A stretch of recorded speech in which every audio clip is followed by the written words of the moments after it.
What's up, you guys? Today I want to show you how we saved hundreds, even thousands maybe, of seeds that are going to last us for years.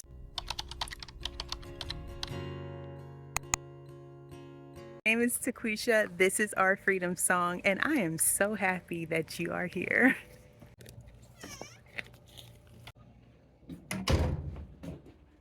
So I am in the greenhouse, but this whole process took place inside of the house. And I want to show you step by step what it was that we have done. This is our first time saving tomato seeds.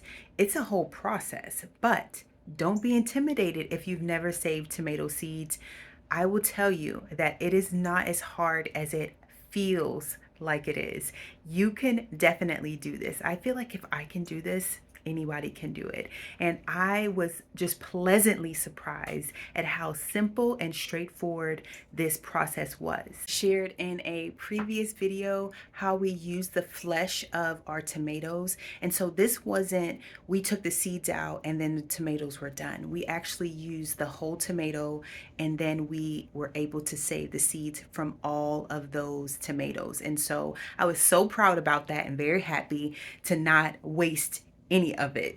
I have this netting right here, which is used to keep bugs. It's magnetized, and I have it for our greenhouse door so that I can open up the door but not worry about the bugs being in. So I'm going to be attaching this while I finish telling you the story all about how we saved years worth of tomato seeds.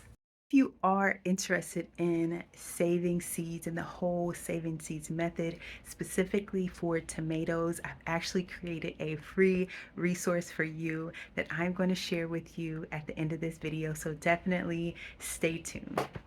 So here is a reminder of what those beauties look like. These are the tomatoes that we used, and it was so simple. All I needed was a knife, a spoon, in some type of container.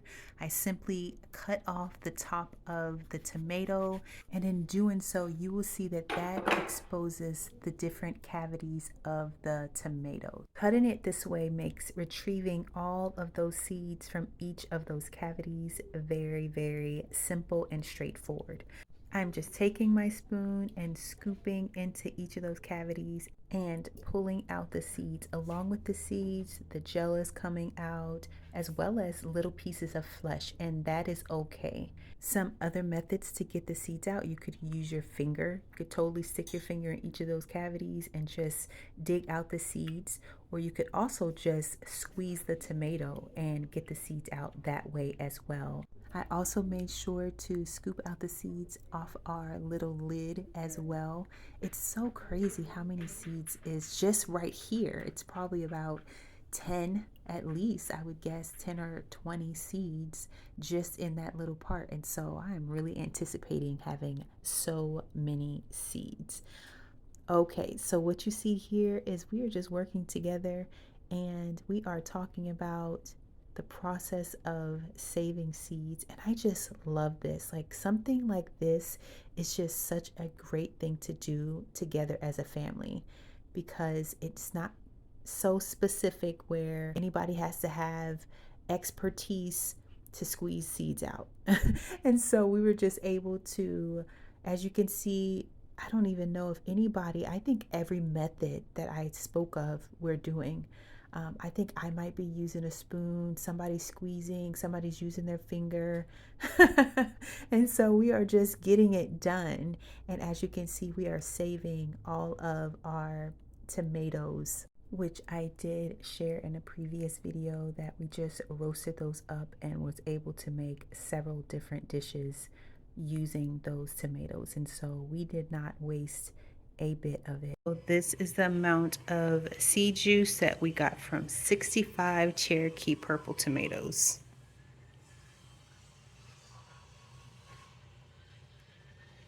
Now I'm actually going to transfer this into these 2 half-gallon mason jars so that I can try to make sure that they're even, and then fill them with water.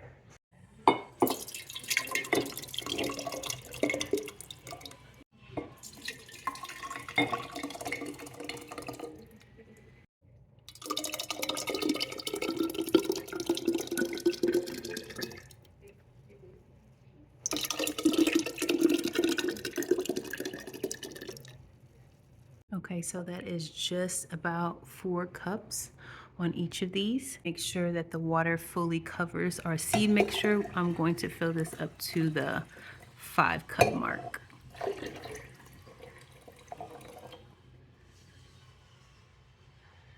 What? I'm gonna go ahead and fill it up to the 6-cup mark. Because why not? Let's get that one some extra. Next, I'm going to cover this with a paper towel and attach it with a rubber band and put it someplace that is not in my kitchen because I do not want to attract gnats in the kitchen. And this is going to be fermenting, and so gnats will be finding their home somewhere close by it.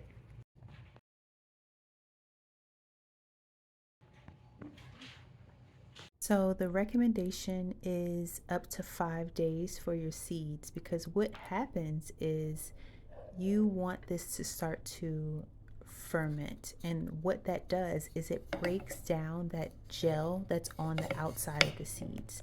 That is a protective layer of the seed. And when you ferment it, it breaks that down. So that's going to allow that jelly substance to be completely detached from the seed. This actually did not smell as bad as it looks. It smelled similar to something that's going sour or like a vinegar, but it looks absolutely disgusting. Like, it was hard to look at it more than smell it. Just in case you were wondering. Using the measuring cup was much easier to get it out in a bulk kind of way versus trying to scoop it out with that spoon. And you will see I'm using, on the second jar, I used just the measuring cup, and it was just so much easier to remove all of the pulp. Okay, so now I am going to strain it. And what I am very purposeful about doing at the beginning is just straining what's on the top, because I know that those seeds are not viable. If the seeds floated at all, they are not viable. The ones that are at the bottom that sunk, those are the seeds that we wanted. And so now you'll see I'm going to pour it all, because these were all the seeds that were at the bottom. And then what I'm going to do is I'm going to give it a good rinse.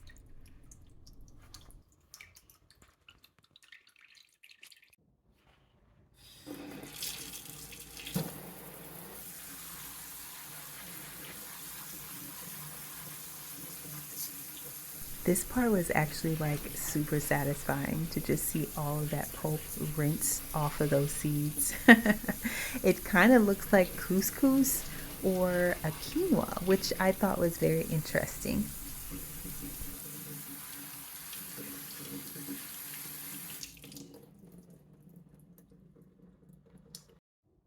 This was the very first time that I even attempted to save tomato seeds, and I was just so intrigued with the whole process, from digging it out to seeing the anatomy of it and look it up. If you've never looked up the anatomy of a tomato, it is so interesting. Like, there's ovaries, and I was just like, what?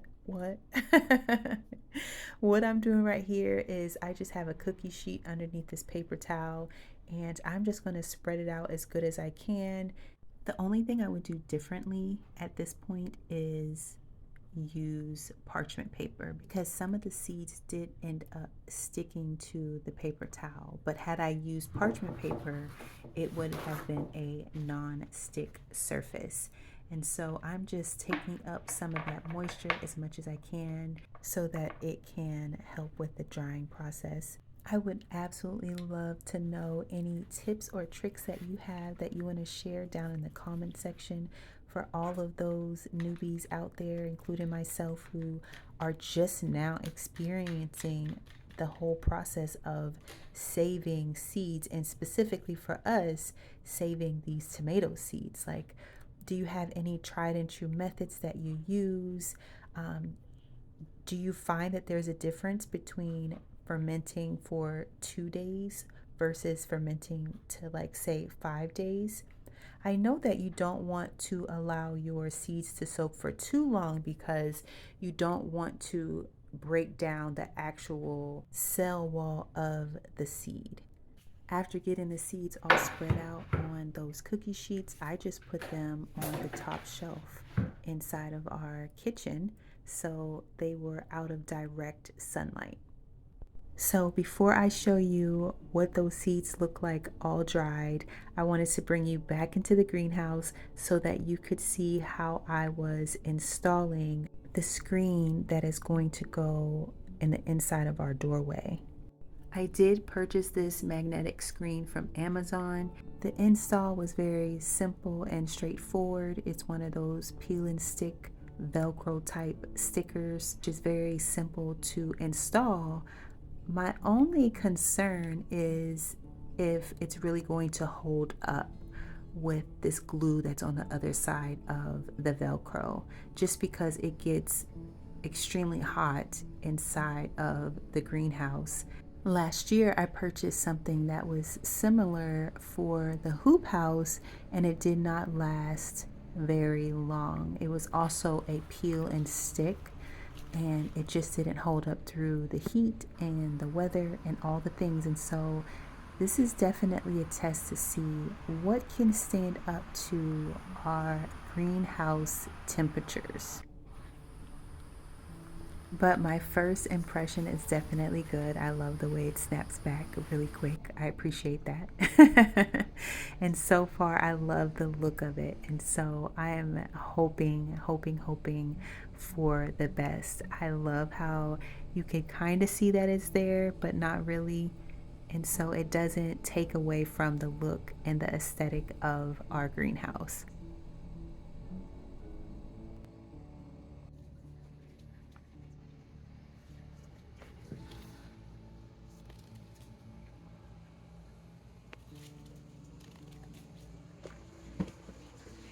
So that was super quick and super easy. And now that that is done, and you know about how we processed our seeds, let me take you inside to show you what they look like dried and how I am planning to store them.